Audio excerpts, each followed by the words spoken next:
नमस्कार, मैं हूं श्रीकांत प्रजापति और आप मेरे साथ देख रहे हैं बीसीसी न्यूज। आइए खबरों में बढ़ने से पहले डालते हैं सुर्खियों पर एक नजर।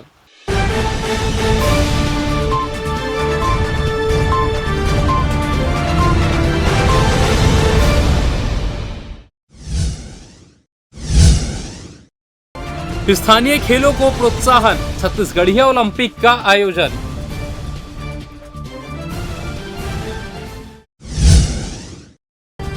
विसर्जन झांकी देखने उमड़ा शहर, सुबह तक जमे रहे लोग।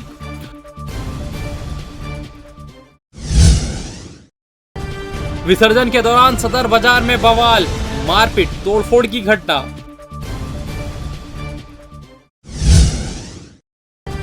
और दशहरे की रात हुई हत्या, 7 आरोपी गिरफ्तार।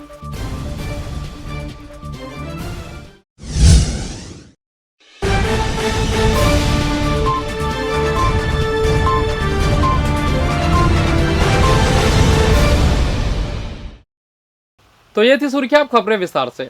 मुख्यमंत्री की पहल पर छत्तीसगढ़ के पारंपरिक खेलों को वैश्विक पहचान दिलाने और लोगों में खेल के प्रति जागरूकता लाने शुरू की गई छत्तीसगढ़िया ओलंपिक को लेकर लोगों में जबरदस्त उत्साह देखा जा रहा है। शहर के छत्तीसगढ़ स्कूल में आयोजित प्रतियोगिता की शुरुआत महापौर रामचरण यादव ने गिल्ली डंडा और कलेक्टर सौरभ कुमार ने पिट्ठुल खेलकर की। इस दौरान वरिष्ठ पुलिस अधीक्षक पारुल माथुर और नगर निगम कमिश्नर कुणाल दुदावत ने भी इन खेलों में अपने हाथ आजमाए। अपने बीच जनप्रतिनिधि और अधिकारियों की मौजूदगी से खिलाड़ियों का उत्साह दोगुना हो गया। महापौर रामचरण यादव ने कहा कि पारंपरिक खेलों को बढ़ावा देने का बेहतर अवसर है छत्तीसगढ़िया ओलंपिक। मुख्यमंत्री भूपेश बघेल लगातार छत्तीसगढ़ की परंपराओं को सहेजने की दिशा में काम कर रहे हैं। गौरतलब है कि राज्य शासन द्वारा छत्तीसगढ़ के पारंपरिक खेलों को बढ़ावा देने के साथ ग्रामीण और नगरीय क्षेत्रों के खेल प्रतिभाओं को आगे बढ़ाने के लिए खेल एवं युवा कल्याण विभाग के माध्यम से छत्तीसगढ़िया ओलंपिक का आयोजन किया जा रहा है। यह आयोजन 6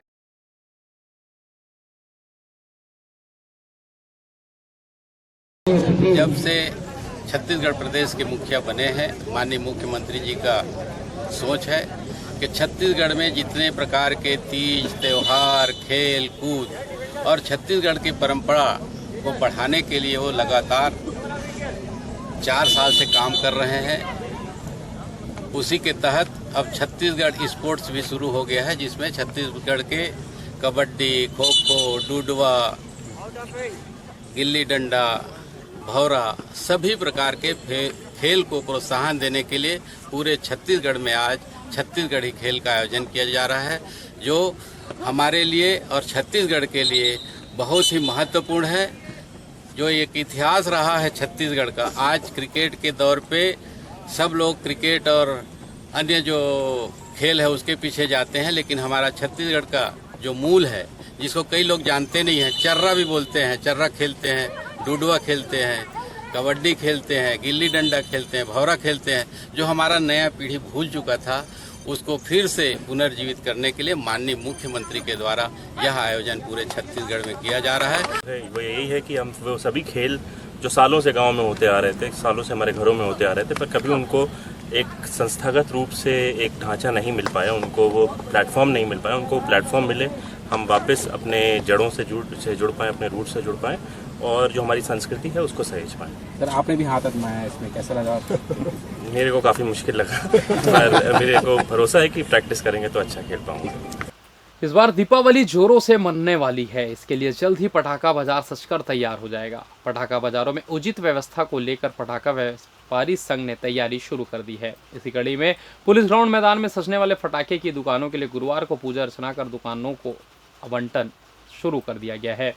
दीपावली पर्व के मद्देनजर नगर निगम के कर्मचारियों के समक्ष पुलिस ग्राउंड में लॉटरी पद्धति से 68 अस्थायी दुकानें आवंटित की गई। इससे निगम के बाजार विभाग को भी हजारों का राजस्व प्राप्त होगा। आवंटित दुकानें पुलिस ग्राउंड मैदान के रिक्त मैदान में लगाई जाएगी। इस दौरान पटाखा संघ के उपाध्यक्ष भागचंद पंचवानी ने बताया कि कोरोना के थमने के बाद इस बार दीपावली पर्व को लेकर लोगों में जबरदस्त उत्साह देखने को मिल रहा है। जाहिर है कि इस बार पूरे उमंग के साथ त्यौहार मनाएंगे। इसका असर पटाखा बाजार पर भी पड़ेगा। उन्होंने बताया कि इस बार भी फैंसी पटाखे की खास पुष्प परख रहेगी। इनको देखते हुए फैंसी पटाखे की विशाल रेंज रखी जाएगी। वहीं फैंसी अनार, एटम बम, रॉकेट के साथ छोटे फैंसी पटाखे भी खास रहेंगे। इसके अलावा बच्चों को ध्यान में रखते हुए चक्री, फुलझड़ी आदि की भी बिक्री की जाएगी। इसमें रंग बिरंगी कलर वाली लड़ियों वाली आतिशबाजी देखने को मिलेंगी। बड़ों के लिए बड़े पटाखों की आपूर्ति की जाएगी। खास यह है कि चाइनीज पटाखों को फिर से भाव नहीं मिलने वाला है और देशी पटाखों से ही इस बार दीपावली मनाई जाएगी। हर वर्ष की भांति फटाखा दुकान पुलिस ग्राउंड मैदान में लगाया जा रहा है, जिससे सभी व्यापारी उपस्थित होकर 68 दुकानों की लॉटरी पद्धति द्वारा ड्रा किया गया। अभी इस साल फटाखा की उम्मीद बहुत ही अच्छी है, क्योंकि 2 साल कोरोना के नाम से फटाखे बहुत कम बिके थे। इस साल बहुत ही धूमधाम से दिवाली मनाया जाएगा। पुलिस ग्राउंड अभी हमको मिल गया है। हम लोग यहाँ 18 तारीख से 24 तारीख तक दुकान लगाएंगे। नहीं, प्रशासन का पूरा सहयोग रहता है फटाखा व्यापारी संघ को, और हर साल की तरह इस बार भी उम्मीद है कि प्रशासन पूरा सपोर्ट करेगी हमको। और पुलिस ग्राउंड है तो वैसे व्यवस्था की कोई प्रॉब्लम नहीं होगी, अच्छा ही होगा। नवीन गोयल, फटाखा व्यापारी संघ सचिव। राज्य शासन के निर्देशानुसार इस साल 1 नवंबर से समर्थन मूल्य पर पुराने और नए बारदानों में ही धान खरीदी की जाएगी। इसके लिए दिशा निर्देश जारी कर दिए गए हैं, जिसके आधार पर तैयारी की जा रही है। बताया जा रहा है कि नए बारदानों के लिए जूट कमिश्नर से पत्राचार किया गया है। वहीं खाद्य एवं सहकारी समिति के पास पीडीएस का पुराना बारदाना भरपूर मात्रा में उपलब्ध है। जिला सहकारी बैंक के सीईओ श्रीकांत चंद्राकर ने जानकारी देते हुए बताया कि धान खरीदियों को लेकर किसी भी तरह की गड़बड़ी और अव्यवस्था न फैले, इसके लिए विशेष बैठक भी आयोजित की गई है। धान खरीदी के लिए 7 दलाल भी सक्रिय हो जाते हैं, जो हर बार बाहरी राज्यों के धान को जिले में लाकर बेचते हैं, जिन पर विशेष टीम निगरानी रखते हुए कार्रवाई भी करेगी। जिला सहकारी केंद्रीय बैंक बिलासपुर के अंतर्गत जिला बिलासपुर में 15 शाखाएं हैं और 114 सहकारी समिति, जिसके अंतर्गत 130 उपार्जन केंद्र हैं, जहां पर किसानों से हमारे द्वारा धान खरीदी का कार्य किया जाएगा। शासन से निर्देश प्राप्त हुआ है कि नए और पुराने बारदाने दोनों प्रकार के बारदानों का उपयोग होना है। इसमें एक तो शासन से जो प्राप्त होता है ऐसे बारदाने, और दूसरा हमारा जो पीडीएस के बारदाने, और आवश्यकता पड़ने पर शासन के निर्देशानुसार कृषकों से बारदाने की उपलब्धता करने के बाद ही धान खरीदी किया जाता है। तो अभी तत्संबंध में अलग से अभी आदेश तो नहीं है, लेकिन इन 2 व्यवस्थाओं से धान उपार्जन के लिए जो किसान धान लाते हैं उनका उपार्जन किया जाएगा। काल रूप से समीक्षा बैठक हो रही है। उसके अंतर्गत जिला से जुड़े हुए जो भी हमारे ऐसे स्टेट हैं वहाँ से धान आने की संभावना है, उसके लिए लामबंदी चालू हो गई है और नोडल अधिकारी बनाए जा रहे हैं। हमारे यहाँ से भी उसके लिए उड़न दस्ता तैयार किया जा रहा है ताकि बाहरी धान ना आए। और ऐसे उपार्जन केंद्र जिला बिलासपुर में 2 उपार्जन केंद्र थे, चपोरा और नक्सुई, जहाँ पर गत वर्ष में घटना घटी थी, तो वहाँ को विशेष निगरानी में रखा गया है और उसकी व्यवस्था के लिए पृथक रूप से नोडल अधिकारी नियुक्त करने की तैयारी चल रही है। प्रदेश भर में पीएम श्री स्कूल की सुविधा जल्द ही अंचल के लोगों को मिलेगी। केंद्र सरकार की घोषणा के बाद पीएम श्री स्कूल को लेकर तैयारी शुरू कर दी है। इसके तहत हर ब्लॉक में 2-2 सरकारी विद्यालय का चयन पीएम श्री स्कूल के रूप में किया जाएगा। इन स्कूलों में महंगे प्राइवेट स्कूलों की तर्ज पर सारी आधुनिक सुविधाएं होंगी। यहाँ पढ़ने के बजाय या रटने के बजाय स्टूडेंट्स के सीखने पर जोर देने के साथ ही उनकी पर्सनालिटी डेवलप करने के गुण सिखाए जाएंगे। राज्य सरकार ने इस संबंध में शिक्षा विभाग को पत्र भेजा है। मालूम हो कि प्रधानमंत्री नरेंद्र मोदी ने 5 सितंबर को शिक्षक दिवस पर पीएम श्री स्कूल यानी प्रधानमंत्री स्कूल्स फॉर राइजनिंग इंडिया योजना की घोषणा की थी, जिस पर अमल शुरू हो गया है। इस योजना के तहत जिले के हर ब्लॉक में 2 स्कूल खोले जाने हैं। इसकी तैयारी शुरू कर दी गई है। शासन ने इसे लेकर शिक्षा विभाग को पत्र भी भेजा है। इस मामले में जिला शिक्षा अधिकारी डीके कौशिक ने जानकारी देते हुए बताया कि जिले के ऐसे स्कूलों को चिन्हांकित कर उनकी सूची शासन स्तर को भेज दी जाएगी, जहां से चयन के बाद स्कूलों के भौतिक स्ट्रक्चर के साथ ही गुणवत्तापूर्ण शिक्षा उपलब्ध कराने की व्यवस्था केंद्र सरकार द्वारा की जाएगी। इसको लेकर हर ब्लॉक में ब्लॉक शिक्षा अधिकारी को सूची बनाने के निर्देश दिए गए हैं। पीएम श्री योजना के लिए शासन से अभी पत्र प्राप्त हुआ है और इसमें एक एलिमेंट्री लेवल का और एक सेकेंडरी स्कूल का चयन हर विकास खंड से करना है और इसके लिए जो अच्छा स्कूल होगा उसको हम चयन करने के लिए हम सभी विकास खंड को निर्देशित करेंगे और उसको ऑनलाइन आवेदन करना होगा, जिसका पोर्टल अभी खुला नहीं है। वो चयन होने के बाद जो है उसमें शासन की ओर से विभिन्न प्रकार की सुविधाएं, इंफ्रास्ट्रक्चर से लेकर के संसाधन अन्य ये सब दिए जाएंगे। वो एक अच्छा स्कूल के रूप में विकसित होगा। अब ये क्या पर्पस है सर, इसका क्या फायदा होगा? शिक्षा की गुणवत्ता को सुधारना चाह रहे हैं। केंद्र सरकार और राज्य सरकार मिल करके चाहते हैं कि शिक्षा का स्तर भी सुधरे और जो हमारे जो सरकारी स्कूल है उसके भवन से लेकर के अन्य संसाधन वो पूर्ण रूप से विकसित हों, जैसे कि बड़े जो कॉन्वेंट स्कूल वगैरह होते हैं वैसा। तो धीरे धीरे ये शुरुआत है, आगे इसका विस्तार भी होगा।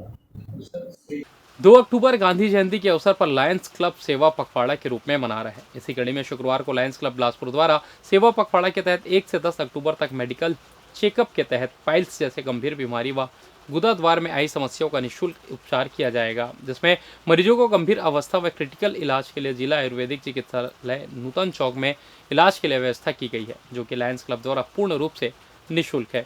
वहीं नॉर्मल केसेस में शिविर में विशेषज्ञ डॉक्टरों द्वारा इलाज की पूरी व्यवस्था की गई है। शुक्रवार को बड़ी संख्या में मरीज लायंस क्लब भवन स्वास्थ्य लाभ लेने के लिए पहुंचे। कार्यक्रम के मुख्य संचालक मंजित सिंह अरोरा ने बताया कि हर साल लायंस क्लब द्वारा इस तरह के कार्यक्रम का आयोजन किया जाता है, जिसमें निःशुल्क इलाज के साथ मरीजों को परामर्श और दवाइयाँ भी दी जाती है। लायंस क्लब जैसे हम जानते हैं विश्व की सबसे बड़ी मानव सेवा संस्था है। जिसमें कोई भी तकलीफ आए, कोई भी आपदा है तो लायंस क्लब उसमें खड़ा रहता है और नेशनल फंड भी बड़े कामों में जाता है। अभी हमारे एक सप्ताह होता है, लायंस सप्ताह होता है हमारा, जो 2 नवंबर से 9-8 तक मनाया जाता है। लेकिन हमने इसको 1 से 10 तक मना रहे हैं, क्योंकि क्या 2 तारीख से स्कूल बंद हो गए थे। कुछ हमारे अनमुख बच्चे हैं या कहीं हैं जो स्कूल एक गाँव चल देते हैं और 9 के बाद आते हैं, तो हम इस बार 1 से 10 तक मना रहे हैं। तो 1 तारीख को वृद्ध दिवस था, हम वृद्धाश्रम में महिलाएं वहाँ हैं, वहाँ उनको बहुत सामग्री दी। फिर दृष्टिविहीन और अंधमुख बच्चे हैं जो हमारे त्रिपुरा में, वहाँ हमने उनको फोटोकॉपी मशीन दी, प्रिंटर शानदार दिया जो 11,000 की खरीद दिया है, 11,500 को, और बहुत सामान दिए। बाजू में अंधमुख कन्या, उनको बहुत अनाज और बहुत सामान दिए। 2 अक्टूबर को हमने जिला में शिशु जो वार्ड है वहाँ पर पहले हमने सफाई कराई नगर सहयोग से। उसके बाद वहाँ हमने बहुत से सामान दिए सफाई के लिए और सब मरीजों को फल बांटा। उसके बाद हम लोग कुछ लोग बस्ती गए, ऐसे बहुत से कार्य किए, शास्त्री जी को और राज्य सम्मान किए। 3 तारीख को भी हम लोग वहाँ गए थे, कुछ लोग बस्ती गए थे और हमारा एक कैंप हुआ है कल सवेरे, जहाँ विध रहते हैं अपना त्रिवेणी में, और कल जेल में हम गए थे। महिलाएं जो उनको सबको साड़ियाँ दी, चप्पलें दी। सर ये किस तरह का आयोजन है बताइए। आज लायंस क्लब के सौजन्य से इनकी सेवा सप्ताह के समय पर अवसर पर एक मल द्वार पे जितनी भी बीमारियाँ होती है, खासकर बवासीर, फिशर, फिस्टुला, इनकी जांच और उपचार की व्यवस्था की गई है। यहाँ पर मल द्वार में जो आजकल की जीवन शैली है जिसके कारण बार बार बीमारियाँ होती हैं, इसमें लोगों का ध्यान कम रहता है, साफ सफाई कम रहती है, इनकी सभी की जांच हो रही है और जांच का उपचार भी हुआ रहा है। छोटे मोटे जो उनको ऑपरेशन की ज़रूरत है उनकी भी व्यवस्था हमारे बड़े हॉस्पिटल में की गई है। गुरुवार की रात शहर में विराजित दुर्गा प्रतिमाओं के विसर्जन का दौर जारी रहा, जहां विसर्जन के दौरान निकाली गई झांकी देखने हजारों की संख्या में लोग सड़कों पर जमे रहे। सिम चौक से लेकर पचरी घाट, तोरवा छठ घाट तक कतारें लगी रही। विसर्जन के लिए निकली समितियों के सदस्य डीजे, बैंड और ढोल ताशे की आवाज में झूमते रहे। जैसे जैसे शाम हुई, यमुनाभिराम माँ की प्रतिमाएं और मनमोहक झांकियां देखने के लिए लोगों का उत्साह बढ़ता गया। शाम को वर्षा के बाद भी लोगों का उत्साह कम नहीं हुआ। रात होते ही कोल बाजार से सिटी कोतवाली चौक होते हुए अर्पा नदी के पचरी घाट तक भीड़ जुटने लगी। वहीं रात 11 बजे से ढोल, ताशे, डीजे, बैंड बाजे की धुन पर झांकियां व माँ दुर्गा प्रतिमा की विसर्जन झांकी की शुरुआत हुई। सभी दुर्गोत्सव समितियों की झांकियां व माँ दुर्गा की प्रतिमाएं बारी बारी से निकलने का सिलसिला शुरू हुआ। ऐसे में नयनाभिराम झांकियों को देखने के लिए श्रद्धालु रात भर जगते रहे। माता की मनमोहक व आकर्षक प्रतिमाओं की आरती व स्वागत कर सभी ने माता का आशीर्वाद लिया। सिम चौक से विसर्जन झांकी की शुरुआत हुई, जो पचरी घाट पहुंचकर समाप्त हुई। इसके बाद माता की प्रतिमाओं का विसर्जन विधि विधान से किया गया। प्रमुख दुर्गोत्सव समितियों द्वारा जीवंत व चलित झांकी का प्रदर्शन किया गया। गाजे बाजे के साथ रंगीन लाइट व सजावट लोगों के आकर्षण का केंद्र बनी रही। झांकियों को देखकर लोग भाव विभोर हुए। इस दौरान खासतौर पर रावत नाच, पंथरी नृत्य दल व अन्य नर्तक दल ने भी अपने मनमोहक नृत्य से विसर्जन समारोह को और भी खास बना दिया। पूरी रात हजारों लोग इस मनमोहक विसर्जन कार्यक्रम और मनोहारी माँ दुर्गा की प्रतिमाओं का दर्शन करते रहे।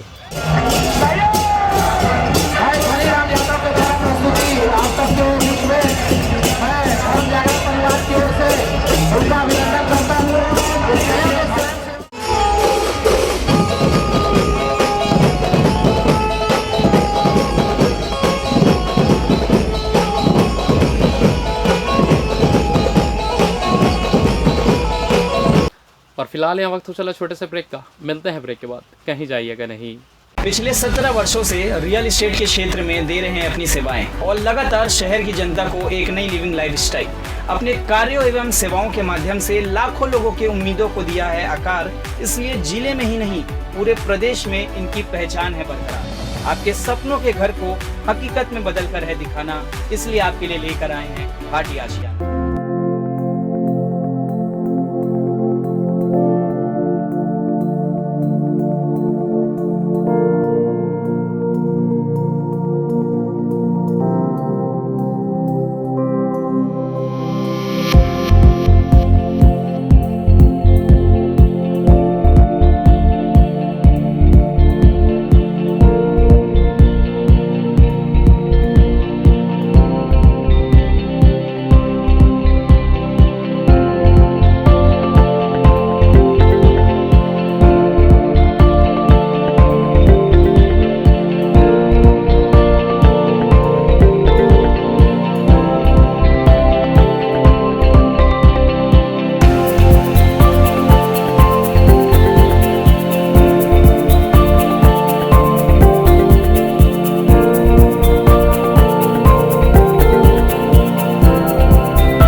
और ब्रेक के बाद आप सभी का स्वागत है। ये बढ़ते अगली खबर की ओर।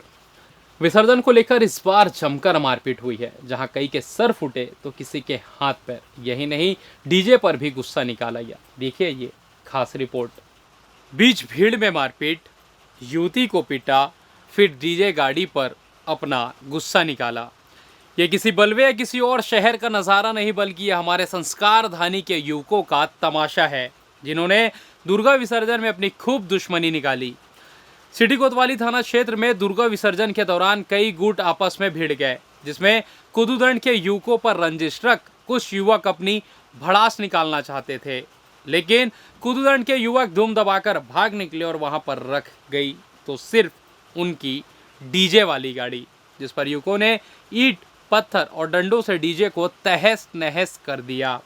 वहीं इस बीच 3 युवती ऐसा करने से मना करती नजर आई, जिस पर एक युवक ने उस पर भी डंडे से हमला कर दिया। इस पूरे वाकये के दौरान पुलिस कहीं नहीं दिखी। वही वीडियो वायरल होने के बाद पुलिस ने 2 युवकों को गिरफ्तार किया है और अन्य की तलाश करने की बात कह रही है।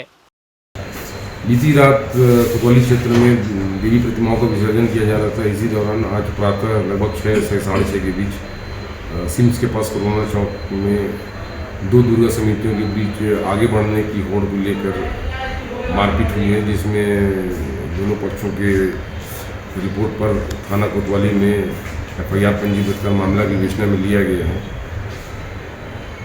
सर, ये हमेशा इसी तरह के विवाद होते रहते हैं सर, क्या ऐसे लोग के ऊपर कोई सख्त कदम भी उठाने चाहिए सर?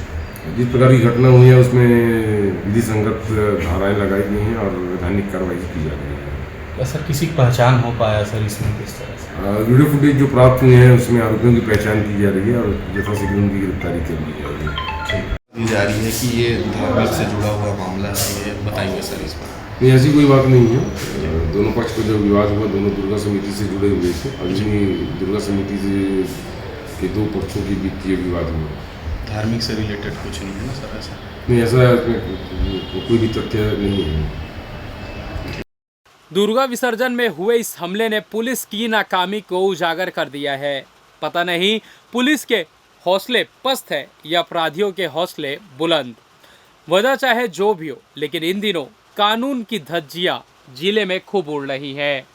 कैमरामैन सन्नू श्रीवास के साथ श्रीकांत प्रजापति, BCC न्यूज़, बिलासपुर। जमीन को लेकर दो पक्षों में विवाद हो गया, जिसके बाद यह खूनी रंजिश में तब्दील हो गया। चकरभाटा थाना क्षेत्र के हाईकोर्ट के पास प्रभजोत सिंह के नाम की जमीन है, जिस पर ट्रांसपोर्टर गिल परिवार के द्वारा कब्जा कर लिया गया है।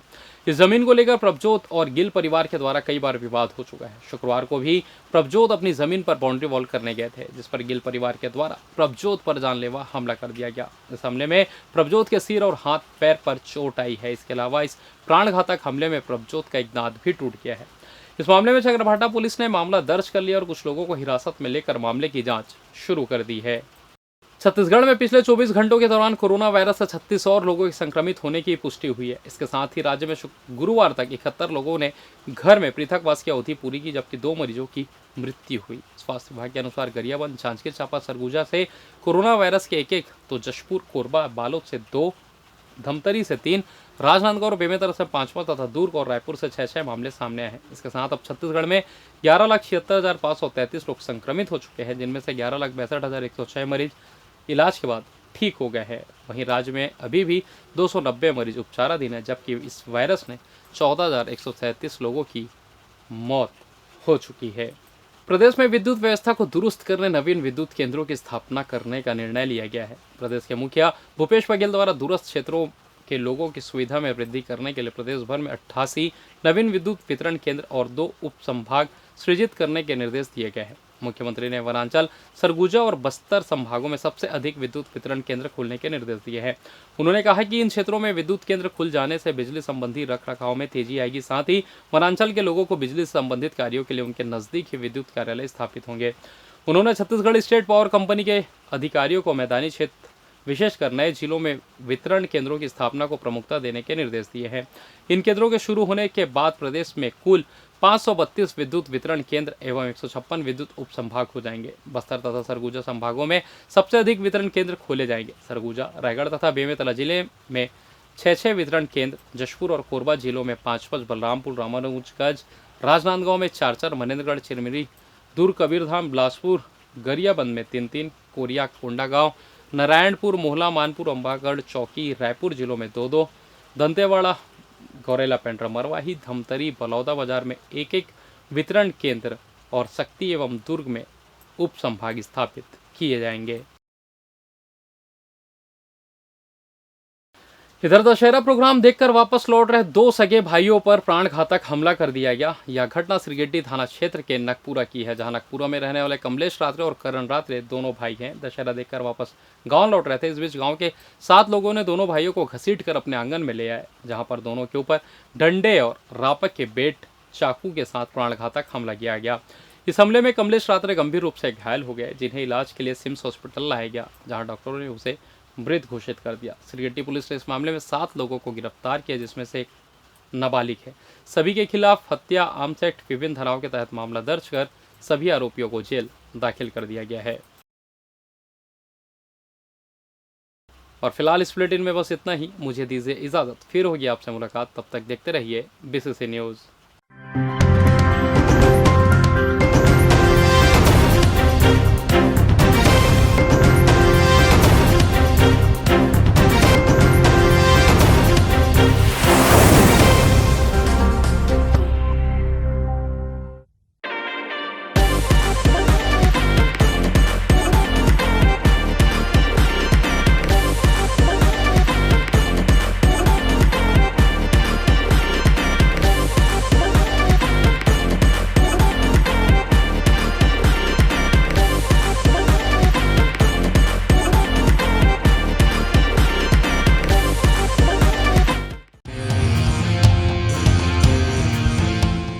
मंजिलें हों चाहे जितने, पर राह सबकी एक। डॉक्टर सीवी रमन यूनिवर्सिटी, करगी रोड, कोटा, बिलासपुर। जो आपके घर की सुंदरता पर लगाए चार चांद अपने आकर्षक कलेक्शन से। साथ ही आपके घर में प्राचीनतम धातुओं से बने भगवान की मूर्तियों को दे एक आकर्षक स्थान चहुमुखी ओर से। तो अब आपकी भक्ति होगी साकार और पूर्ण होगी आपकी सारी मनोकामनाएं श्री ओंकार कलेक्शन से।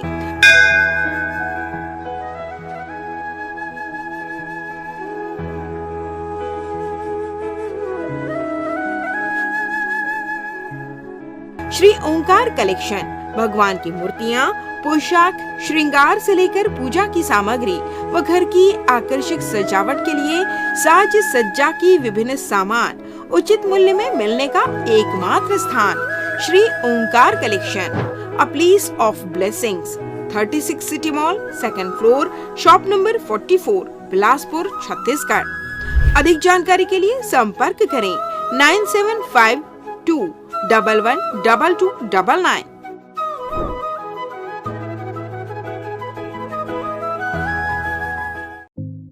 न्यू वंदना हॉस्पिटल अत्याधुनिक सर्व सुविधा युक्त अंचल का एकमात्र अस्पताल, जहां विशेषज्ञ चिकित्सक doctor Chandrashekhar Uikey MBBS MD medicine, PGCDM CCE BDM senior consulting physician के सफल निर्देश में विशेषज्ञ चिकित्सकों की टीम आपकी सेवा में समर्पित है।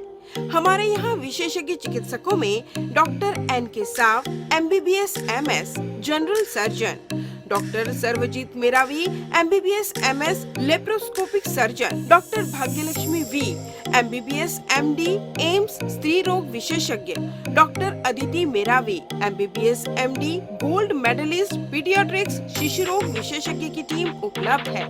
इसके अलावा 24 घंटे क्रिटिकल केयर एवं गहन कार्डियक ICU, डायलिसिस व वेंटिलेटर, इको, TMT, ECG, हृदय रोग, डायबिटीज, किडनी का इलाज, ब्रेन व स्पाइन सर्जरी, न्यूरो व सर्जिकल ICU, एक्सीडेंट के मरीज का इलाज, पथरी का इलाज एवं ऑपरेशन, बच्चों का इलाज एवं ऑपरेशन, जनरल सर्जरी व लेप्रोस्कोपिक सर्जरी, नॉर्मल डिलीवरी व सिजेरियन ऑपरेशन, बिना टाके का बच्चेदानी का ऑपरेशन, अन्य सभी प्रकार की सर्जरी, 24 घंटे इमरजेंसी, पैथोलॉजी, दवाई दुकान, एम्बुलेंस की सुविधा उपलब्ध।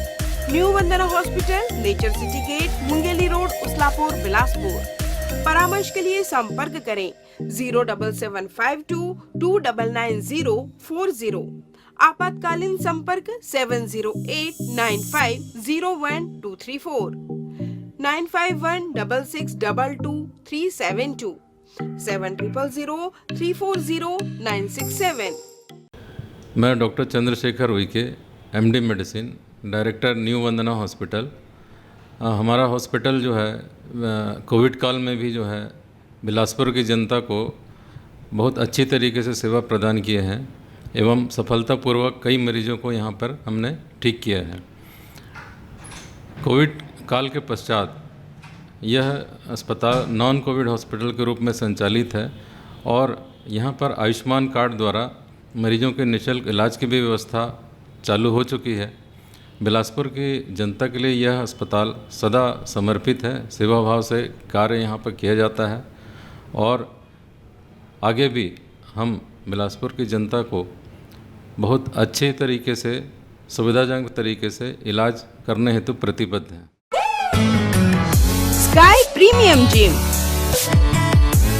Fitness first, world class gym, best fitness with best equipment, जहां पाएंगे aerobics and cardio, yoga and dance, diet orientation, massage and steam shower, special weight management programme, eco friendly ladies physiotherapist, locker सुविधा भी उपलब्ध, world class original protein, free dietitian consultation.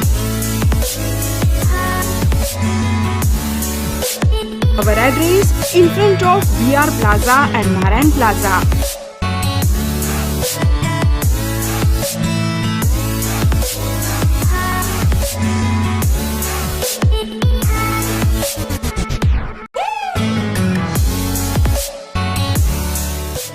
Amit sales home appliances की संपूर्ण variety और विस्तृत range के साथ एक ही छत के नीचे विशाल श्रृंखला। इलेक्ट्रॉनिक्स का बिग बाजार। हमारे यहाँ Samsung, LG, Whirlpool, Daikin, Voltas, IFP जैसे ब्रांड के flat, curve, smart, QLED, OLED, SUHD TV, refrigerator, deep freezer, air conditioner, washing machine, SOUP system, X boom with karaoke system, mixer grinder, water purifier उपलब्ध। ग्राहक की संतुष्टि और हमारी सेवा पहली प्राथमिकता। अमित सेल्स, श्रीकांत वर्मा मार्ग, Bilaspur. RB institute of medical sciences, super multi speciality hospital, महानगरों की तर्ज पर अंचल वासियों को सर्व सुविधायुक्त हॉस्पिटल की सेवा के साथ उपलब्ध। सर्वे भवन्तु सुखिनः, सर्वे सन्तु निरामयाः के मुख्य उद्देश्य के साथ संचालित इस हॉस्पिटल में विशेषज्ञ चिकित्सकों की टीम मौजूद, साथ ही कोविड-19 से संबंधित जांच एवं उपचार की सुविधाओं सहित जहां एक ही जगह विभिन्न जांच एवं उपचार सुविधाएं उपलब्ध। Cardiology, cardiothoracic, vascular surgery, neurology एवं neuro surgery, neuro spine surgery, endocrinology, medical oncology एवं ऑन्कोलॉजी सर्जरी, न्यूनेटोलॉजी एवं न्यूनेट सर्जरी, यूरोलॉजी एवं यूरो सर्जरी, बर्न एवं प्लास्टिक सर्जरी, ऑर्थोपेडिक, जनरल एवं लेप्रोस्कोपी सर्जरी, ENT एवं surgery, dermatology, internal medicine, maxillofacial surgery आदि। Super speciality सर्व सुविधायुक्त hospital, 450 bed, 24 घंटे इमरजेंसी एवं ट्रामा केयर, अत्याधुनिक डायलिसिस सुविधा, radio diagnostics, multi slice CT scan, ultrasound एवं x ray, molecular diagnostics laboratory, lab सुविधा, histopathology, microbiology, haematology, biochemistry, immunology, blood bank, 24 घंटे एम्बुलेंस सुविधा, 24 घंटे फार्मेसी, 24 घंटे पावर बैकअप एवं सेंट्रल एयर कंडीशन की सुविधा उपलब्ध। संपर्क करें RB institute of medical sciences, Swarna Jayanti Nagar, ring road number 2, Bilaspur, Chhattisgarh. Aaradhya multi speciality hospital, हमारे यहाँ न्यूनतम दरों पर समस्त रोगों का उपचार किया जाता है। यहाँ लोगों को मॉडर्न ICU, आधुनिक उपकरणों के साथ NICU, advance operation theatre, CT scan, digital x-ray, ECG, गुर्दा रोग, डायलिसिस, कैशलेस इंश्योरेंस व TPA के माध्यम से निशुल्क उपचार, 24/7 pharmacy, advance pathology lab, emergency व ट्रामा सेंटर आदि की सुविधा उपलब्ध। उत्कृष्ट चिकित्सा सुविधा और उन्नत उपकरणों के साथ विशेषज्ञ डॉक्टर्स और योग्य स्टाफ हर आपातकालीन चिकित्सा के लिए हमेशा तैयार रहते हैं। यहाँ 24 घंटे आपातकालीन सेवा उपलब्ध है। आराध्या हॉस्पिटल, अग्रिम पंजीयन हेतु संपर्क करें 9343230907 07752 490132। हमारा पता Aaradhya multi speciality hospital, Mahamaya Chowk, petrol pump के सामने, Ratanpur road, Sarkanda, Bilaspur. Health and watch gym, separate for ladies and gents, build muscle faster, safely and effortlessly. Expert trainer के अनुभव का लाभ, best equipment in class, steam bath की सुविधा उपलब्ध। सो हरी, परफेक्ट बॉडी के लिए आज ही ज्वाइन कीजिए। हमारा पता health and watch gym, beside science college, Sipat road, Sarkanda. Contact number 9300925262 9329710699।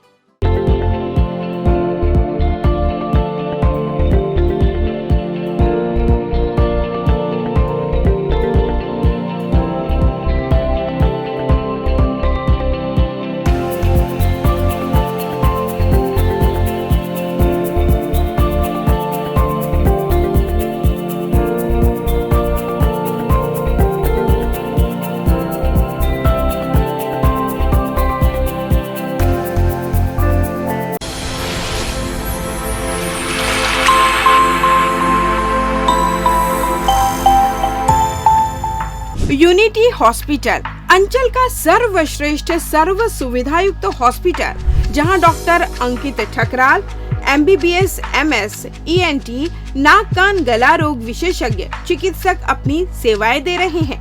उपलब्ध सुविधाएं ICU यूनिट, 24 घंटे आपातकालीन चिकित्सा, trauma care and accident care, गहन चिकित्सा इकाई एवं डायलिसिस की सुविधा, नॉन इन्वेसिव वेंटिलेशन एवं कृत्रिम श्वसन यंत्र, जहर खुरानी, बिच्छू एवं सर्पदंश की भर्ती हेतु सुविधा, सिर की चोट का इलाज एवं ऑपरेशन की सुविधा, स्त्री एवं प्रसूति यूनिट, 24 घंटे दर्द रहित नॉर्मल प्रसव की सुविधा, सामान्य एवं जटिल प्रसूति, नॉर्मल एवं सिजेरियन डिलीवरी, हड्डी रोग एवं ट्रामा यूनिट, सभी प्रकार के हड्डी फ्रैक्चर का ऑपरेशन व प्लास्टर द्वारा इलाज की सुविधा, टीबी का इलाज, सर्जिकल यूनिट, दूरबीन लेप्रोस्कोपिक से अपेंडिक्स, पित्त की थैली, बच्चेदानी, प्रोस्टेट ग्रंथि का ऑपरेशन, किडनी, जॉइंट रिप्लेसमेंट एवं लेप्रोस्कोपिक सर्जरी, मेडिकल यूनिट, हृदय रोग एवं सांस से संबंधित बीमारी का इलाज,